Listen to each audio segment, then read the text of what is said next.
For those of you who don't know, there was actually a special election that took place in Kansas recently, and a Berniecrat nearly won this election. So his name was James Thompson, and he was basically any and everything that you like about Bernie Sanders. He supported tuition-free colleges and university, a single-payer healthcare system, and did I mention that he almost won in Kansas? So this could have been amazing, but part of the reason why he didn't win was because the DNC, who is supposed to be helping candidates, completely abandoned him. Now, journalist James Peck of The Guardian actually wrote a scathing article about the DNC, explaining how they gave James the cold shoulder. Since losing the presidency to a Cheeto-hued reality TV host, the Democratic Party's leadership has made it clear that it would rather keep losing than entertain even the slightest whiff of New Deal-style social democracy. The Bernie Sanders wing might bring grassroots energy and, if the polls are to be believed, popular ideas, but their redistributive policies pose too much of a threat to the party's big donors to ever be allowed on the agenda. The Democrats demonstrated this once more this week when, in a special election triggered by Trump's tapping of Joe Pompeo for CIA director, a Berniecrat named James Thompson came painfully close to winning a Kansas congressional seat that had been red for over 2 decades, and his party didn't even try to help him. In a Reddit AMA, Thompson said he was inspired to run by Bernie and talked about progressive values like universal healthcare, education, and a $15 minimum wage. He also spoke in favor of taxing and legalizing marijuana, regulating Wall Street, and overturning Citizens United. It's no surprise he received the endorsement of Our Revolution, the progressive political action organization spun out of Sanders' candidacy.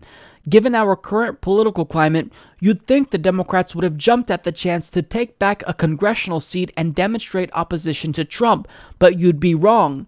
While Thompson managed to raise $292,000 without his party's help, 95% of which came from individuals, neither the DNC, DCCC, nor even the Kansas Democratic Party would help him grow that total in any substantial way. His campaign requested $20,000 from the state Democratic Party and was denied. They later relented and gave him $3,000, according to the FEC. The party had about $145,000 on hand. The National Democratic Party gave him nothing until the day before the election, when it graced him with some live calls and robocalls. He lost by 7 percentage points. In an interview with the Washington Post, Perez confirmed the DNC would not be giving Thompson a dime. "We can make progress in Kansas," he said. "There are thousands of elections every year, though. Can we invest in all of them? That would require a major increase in funds." Fact check. The DNC has a fund just for congressional elections, of which there are just 10 this year. Contrast this with what Perez said just a few months earlier when he promised a 50-state strategy complete with rural outreach and organizers in every zip code. In a post-victory interview with NPR, he specifically name-checked Kansas as a place Democrats could win. In defending their decision, party mouthpieces have taken the absurd line that giving Thompson money would have actually hurt his chances of winning, because then everyone would have known he's a Democrat, and Kansans hate Democrats. You do not get to single digits in a district like this if you're a nationalized Democrat, DCCC Communications Director Meredith Kelly told the Huffington Post. End of story. That's just the way it is. There are just certain races where it is not helpful to be attached to the national DC Democrats. End of story, idiot. By refusing to fund the campaigns of anyone but centrist establishment shills, the Democratic Party aims to make the Berniecrats' lack of political viability a self-fulfilling prophecy, starve their campaigns of resources so they can't win, then point to said losses as examples of why they can't win. Make no mistake about it, Tom Perez has been DNC chair for little more than a month, and he's already going back on his promise to implement a 50-state strategy. How do you think you're ever going to take back Congress if you're not going to focus on all states, including red and purple states, and you're going to shun progressives at every chance you get? I mean, think of the line of reasoning. The Democratic Party didn't want to donate to a candidate and help this candidate because they were embarrassed of their own party in Kansas. They really think that the American people are stupid. They think Kansan voters that are progressive are stupid. They look at the policies, and since James had progressive policies, that's why he nearly defeated a Republican in the deep red state of Kansas. So I believe that this is something that is so embarrassing. Tom Perez should publicly apologize for mishandling the situation. But I mean, he's not going to do that because he's happy with the outcome.